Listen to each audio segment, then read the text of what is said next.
नमस्कार मित्रांनो, स्वागत आहे तुमचं OND न्यूजमध्ये। आजच्या 10 मोठ्या ब्रेकिंग न्यूज घेऊन आलो आहोत। देश, राज्य, क्रीडा आणि मनोरंजनाच्या ताज्या अपडेट्स पाहण्यासाठी व्हिडिओ शेवटपर्यंत पहा।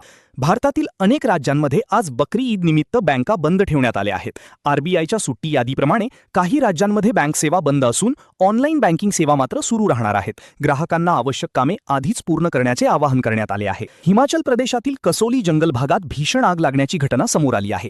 उष्णतेमुळे आग वेगाने पसरत असून परिस्थिती नियंत्रणात आणण्यासाठी भारतीय वायुदलाची हेलिकॉप्टर मदतीसाठी तैनात करण्यात आली आहेत। प्रशासनाने नागरिकांना सतर्क राहण्याचा इशारा दिला आहे। हवामान खात्याने देशातील 13 राज्यांसाठी जोरदार वादळ आणि पावसाचा इशारा दिला आहे। काही भागांत ताशी 80 किमी वेगाने वारे वाहण्याची शक्यता असून दिल्ली, बिहार, राजस्थान आणि उत्तर प्रदेशमध्ये विशेष सतर्कता जारी करण्यात आली आहे। भारतीय शेअर बाजारात आज मिश्र वातावरण दिसून आले। तज्ञांनी AI इंजिनिअरिंग, SBI आणि हिंदुस्थान कॉपर या शेअर्समध्ये गुंतवणुकीचा सल्ला दिला आहे। बाजारातील चढउतारामुळे गुंतवणूकदार सतर्क भूमिका घेताना दिसत आहेत। भारताने पहिल्यांदाच वर्ल्ड योगासना चॅम्पियनशिप 2026 ची घोषणा केली आहे। योगासनाला जागतिक क्रीडा म्हणून मान्यता मिळावी यासाठी हा मोठा प्रयत्न मानला जात आहे। या स्पर्धेत